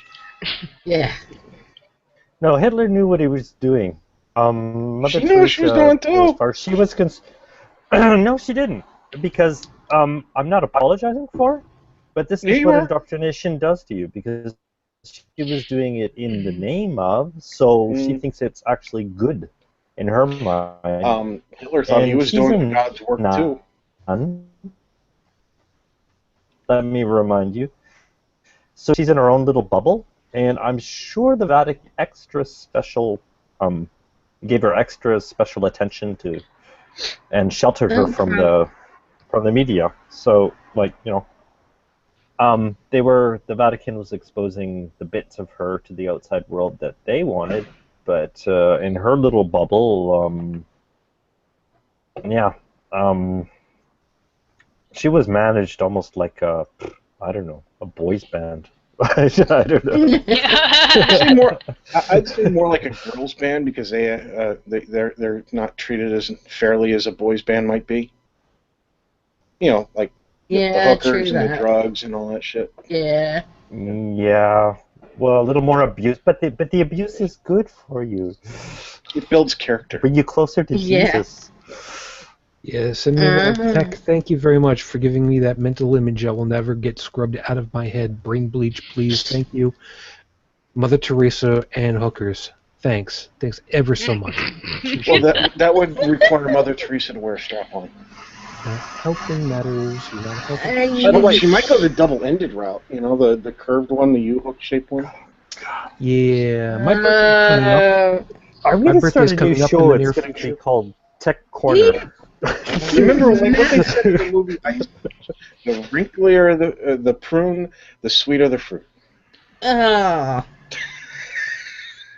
Yeah, but even Jesus didn't like. You know what? Whatever. The fig. I don't care. Curse the fig tree. Remember, folks. Start a movement. Eat a prune. Meanwhile, you're the guy who was over there talking about electricity, and then all of a sudden, on the positive side. Really? You know what? Fuck you too. We got to see about. We could go negative, but we want to stay grounded in reality. Mm-hmm. Okay, somebody should go through the show and just like extract. Dalan, can you fix it, compilation of tech bits? No, because I'm working on trying to figure out how I can fit a PNP joke in here somewhere, and it's just not going to happen. Some people have to be like real hardcore to get that one, by the way. I don't even know what PNP is. Don't worry about it. It's okay. Plug and play. It's fine. No, it's not. Plug and pray. It's number one and number two. It's a transistor type. Oh, okay. Sorry. Mm-hmm. So we need to see about getting closed up over here, because you'll forgive me, after having sunburn and the highly emotional day that I had yesterday, I'm running on a little less sleep than I'd really like. So I'm going to see about wrapping a little bit quicker than we have in the past. So I don't know, I don't know what to even pitch over to you guys to banter around to close out. So I just throw it open for you guys as far as to where you want to, what last seconds thing you want to go ahead and just rant the fuck out of at this point, because I threw up not safe for work. Might as well go ahead and put it to use. Joseph, you know what? I'm going to have you do it, because I want you to go ahead and just rip the shit out of somebody. Do it in French a little bit, just because. I want to hear you just stumble all over your words trying to go, oh shit, wait a minute, I know how to say this. And no, I'll do it in French instead. Ah, je peux très bien le faire en français si tu veux, mais ça dépend de quoi tu veux que je parle. Et je peux même encore le faire mieux qu'en anglais. Hein. J'ai pas. No, any rant I would do would like take 30 minutes at least. So, yeah. Gotta start your own show now. I'm just happy the charity monopoly is ending, and you know, we're stripping the church's propagation tools away one by one, and eventually they're going to be left with what they started with, which is nothing. just a lonely little guy screaming to everybody else, "Obey me!" Mm-hmm. And that's it. That works for me. Beth, what would you like to go ahead and do? Well, I think the whole topic in general, if you look at the agenda, it really highlights how important the fight over intelligent design is. Because you talked about micro inoculations, and as Joseph said, I mean, the church is dying. And this is why fighting creationism and intelligent design and all the other bullshit that they try to shove in our public schools, as you noted, are a bastion of that micro-inoculation. I think it kind of highlights, it's kind of tied in, and it highlights that whole, this I can is add what... one thing, that it would die quicker if we looked at religion for the dictate it is. Because, humans who want to make other humans obey them, they have different tools to make other humans obey. Some threaten physical punishment, and religion has found a tool. 1,000 lashes? Whatever. Well, some, like, religion uses their ventriloquist dummy god. They invented it to pass their dictate, and it works, but some religions use both physical punishment and this indoctrination tool, like Islam. Well, I think too. You can take that and expand on it, and you look at the treatment of women, the medical dictates concerning abortion, concerning contraceptives, concerning Planned Parenthood getting proper. That's their method of control. Sexuality being another one. I mean, who and who you cannot love and or marry. I mean, whether you're, it's LGBT. It's a dictate, humans, and that's how they control and manipulate. And if we can break that, it's critically thinking humans taking advantage of other humans that don't think critically, and that's it. It's just exploiting an advantage, and that's all it is. And as far as I'm concerned, we should have been in an egalitarian society since we left the jungle. I mean, men lost their superior position as soon as they stopped hunting for the family, as far as I'm concerned. But, all of these dictates and systems put in place, it's just so that those who have an advantage maintain it, and that's it. And they don't want to work for it. So now they have to work for it. And they don't like it. All right, Tech, I'll throw it over your way. What do you want to go ahead and throw at this point? The religious right is having a conniption right now. And they're causing a whole lot of problems at the moment. And they're causing problems not just with something like what we saw with the donations towards going to funding children for needs that they have, but they're also causing legal ones in who they get into office, those people creating laws, and what they're doing with those laws, like RFRA, what it was intended for versus what it's actually being used for, that sort of thing. And how it's affecting the rest of us. Like they pointed out on The Scathing Atheist, that basically you have bishops calling the shots as to what is and is not allowed in a hospital.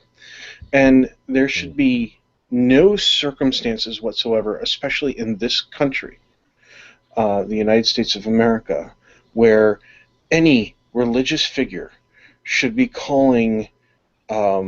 making medical dictates based on a mythology. Okay? Mythology. It's a myth. Okay, folks? Get over yourselves. Your religion's not real. It's a fraud. You're a fake. You live a false life. Get over yourself and stop trying to dictate other people's medical needs, because you are going to get people killed and it will be your fault.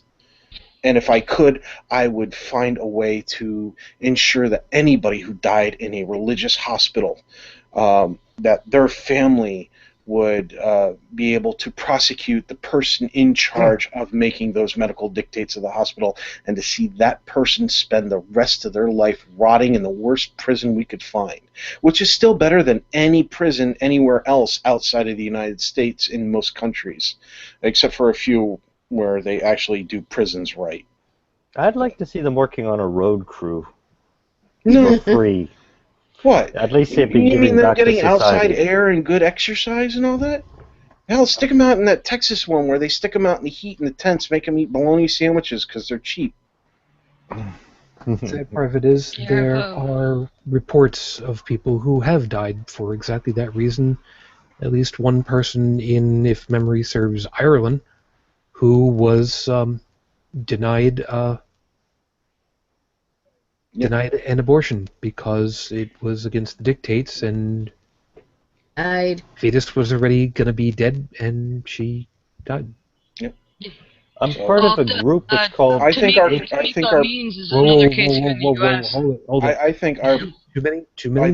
our government needs to take the control of the hospitals out of every religious group's hands. If they want to donate to a children's section of the hospital, or to a maternity ward, or to a cancer ward, they're more than welcome to. They're more than welcome to put a little plaque up saying, our Baptist church donated to this cancer ward to help fund the research to eliminate this cancer, because fuck cancer. But there is no way that they should be allowed to say, well, we donated money so you can't do abortions. Yeah. For thousands of years, we've had religion deciding for us what's good for us, quote unquote.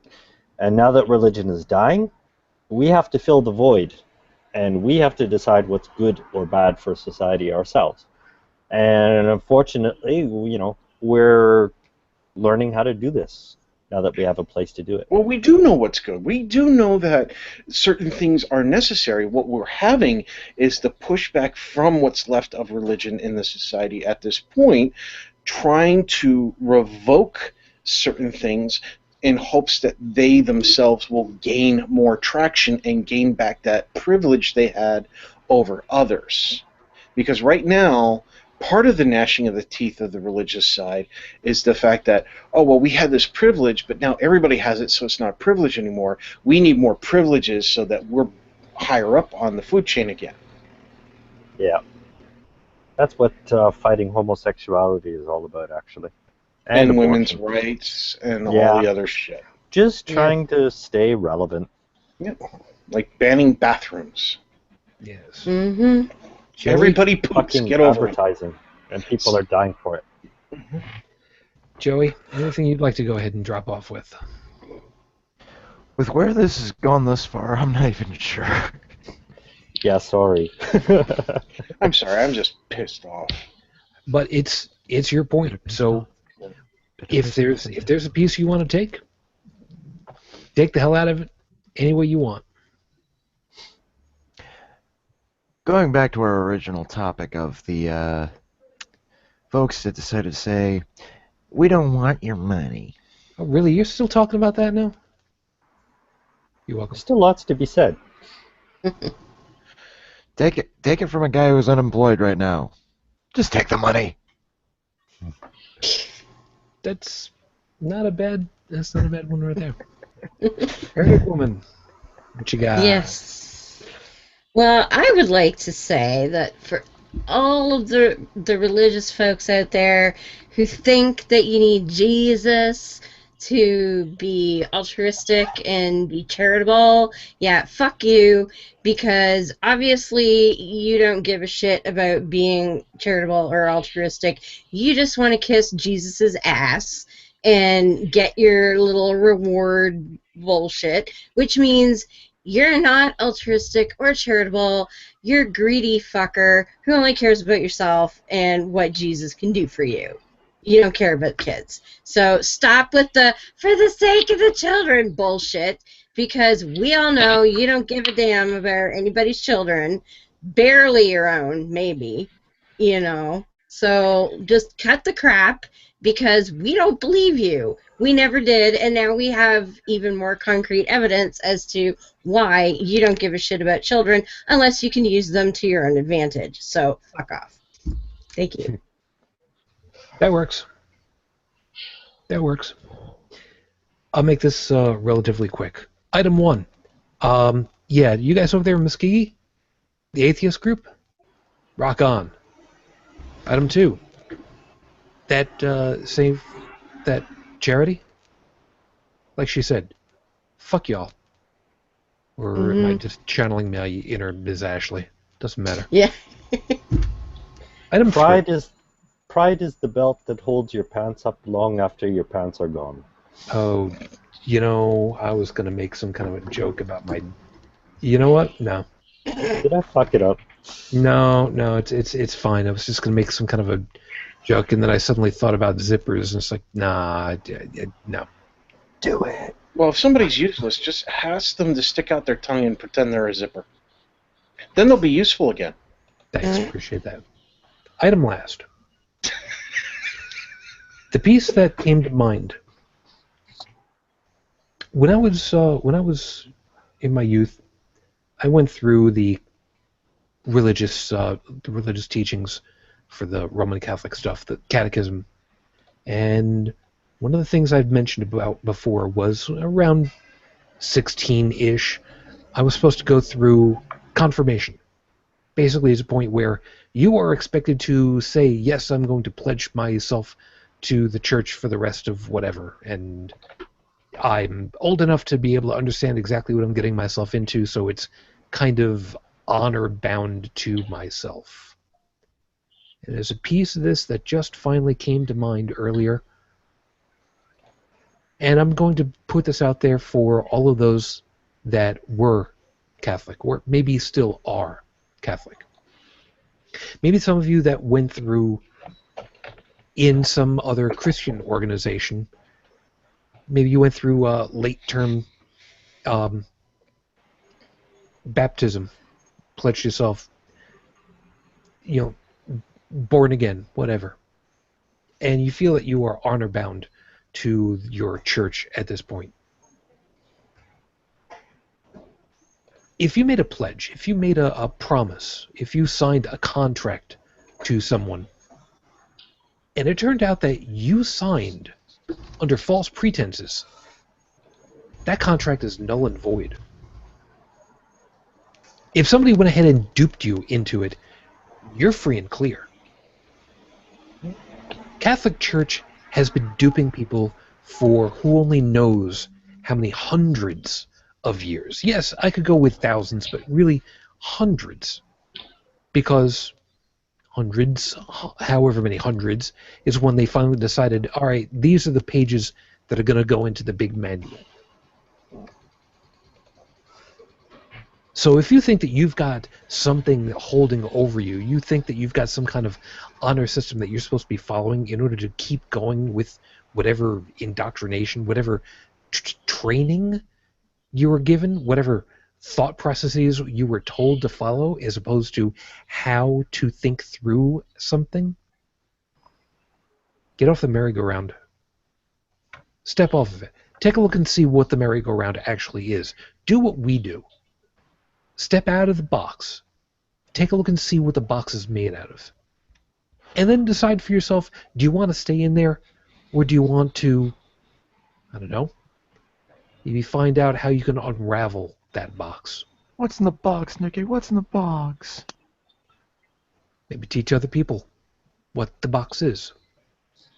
You don't have to be Morpheus giving somebody two choices of stay in the box or get out of the box. We're simply going to tell you, why not just look at the box? We've got our perspective. It's not one that you've got. Don't be afraid of taking another look. As always, thank you very much for being with us tonight. We hope that you found something worthwhile in all of our perspectives and have enjoyed the topic that we've gone through tonight. This was not nearly as profanity-laden as I thought it was going to be, but we'll I work had a on good that. time. Yeah, we'll work on that, because I've already decided, since next week is a Power of 10 episode, I'm pretty well going to just open it up for any and all bitching that we want to go ahead and do, because, come on, it's a Power of 10 episode. It's kind of our thing. So, let me get us going over here. Beth, thank you very much for joining us from points otherwise unknown, soon to be underwater, apparently, from what we're seeing. No, we're perfectly fine so far. She's in the mountains. Yeah, I'm right in the middle of pretty much in the middle of the state, so I'm safe unless it comes on the other side of the Blue Ridge. If it's on the seaboard side, it doesn't affect us. Philly might. You're not building an ark? No. I'm sure we can work on something. So let everybody know how to find you and all the stuff that you otherwise do. Well, I'll let Deb plug the show because she's got that. Oh, I was going to say you can plug it this time for once. Okay. You can find both Deb and myself and our other co-host, Miss Ashley from NRR, on Monday nights at 9:30 through the Hangouts. We will be posting it at sometime this weekend, and our guest this week is Karen Ghost, and she is an atheist feminist, and she's recently written a book to be published or to be out on the 1st of October, if I remember correctly. And we're basically going to talk about different women, some well-known, some not as well-known, and their road to reason, and how, coming out of religion in some cases. Leandra Ra is one of the essay authors who we'll be talking about, and there's a couple other good ones, but that's Monday nights 9:30 to 11:30 p.m. Eastern Time. And the easiest way to find me is Dune9998 on Twitter. That connects to my blog, Havoc and Chaos, and also to my Facebook, which is Beth Hambridge. Which I'm sure you will go ahead and forward all of those links so that I can drop them into the show notes for us, right? Sure. So get right on that. Yeah, of course you will. Joseph, thank you very kindly this morning, and good luck with getting all of that paint off of your fingers, by the way. I saw that. What were you battling with? I was painting the wainscoting until about 2 o'clock in the morning. So, yeah. That's wonderful. And I'm sitting in the middle of a plastic covered... Wow, that's a lot of plastic. Yeah, that's a lot of furniture, too. But I'm about done this room. So, Yay. I don't know. There is light at the end of the tunnel that I've been going down since a long time now. Nothing to plug, but thank you for having me. No worries. Good luck with it all, man. Yeah, thank you. Okay. What about your blog? Nobody reads my blog. Okay, if you want to have a look into my... You've been holding out on me all this time, you son of a bitch. Well, I'm embarrassed to read my own blog. It's kind of like my brain fart diary, and it's kind of my road out of naivety. But if you want to have a look at it, it's thepromenator.blogspot.com. Yeah, you're going to have to forward me over that link, too, so I can drop that in finally. Okay, it's no big deal. Really. Such a... God damn it. All this time I keep at, no, I got nothing to play. Fuck you, too. God, really? Yeah, nobody reads it, and I like it like that, honestly. Fine. It's my outlet. Great, I'm a nobody. Great. Tech, thank you very much. You have a good morning, and I'm not sure he's there. I'm kind of wondering now. All right, fine. You know what? We'll come back to him. He said he had to step out in the chat there. I missed that then. Okay. Joey, thank you very much for your time. You try to take better care of yourself, would you please? I don't have to come down there. I've been trying. Look, it wasn't a planned thing. I know. That's what I'm saying. Jeez. Give me a break, why don't you? A little bit more pressure on that wrist. I could have. No, I think they already did. Close enough. But in all seriousness, thank you very much, and you try to take care of yourself, huh? Yeah. Good to see you, Joe. I do what I can. Heretic Woman, what's left?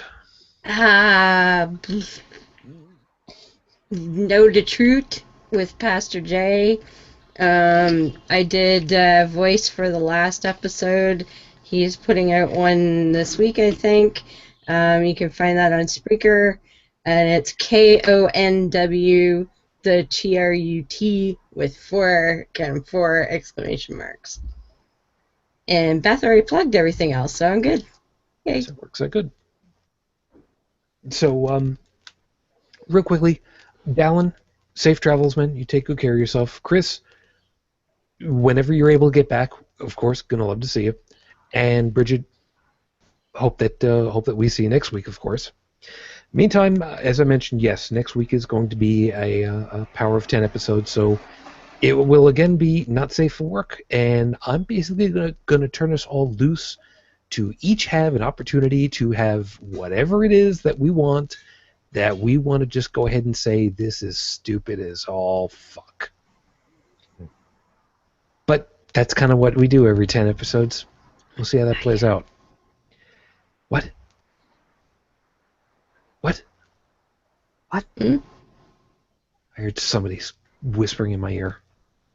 Whatever. Aside. Fine. If you would like to get in contact with us in the meantime, of course, please feel free to take a swing over to holycrapthevlogcast.com, and you'll get all of the links that you need over there for email, Twitter, Facebook, G+. And before anybody says anything, yes, I know. All this crap going on with Google Hangouts, I have to kind of work on that this week, check and see and make sure that I can make this work correctly, because I'm worried about the technical aspect of it all. I'll make it happen one way or another. And as far as to the whole thing with YouTube's new monetization crap, we don't do money. So whatever, it doesn't matter. Don't worry about it. We're going to be fine. We'll be here one way or another. And finally, of course, you can go ahead and use the voicemail. Drop us a line. 859-HCTV-554. 859-428-8554. We will be looking forward to seeing you guys, of course, next week. And one last opportunity, by the way, because the person chimed in, by the way, over on Skype and just let me know, if you're going to thank somebody, thank the person who wrote the library files and everything that I used. Maybe I'll give you some kind of a plug. We'll do something good for you. Anyway, we'll see you guys next week. As always, I wish you the peace I no longer have. I wish you the strength that I've learned. I wish you well. And, of course, my lady. What can I say? Matane Fujin. I love you and I miss you. Dream of me. It's nice to hear you after a long time. Till the next time we get together, everyone, of course, as always. Good night.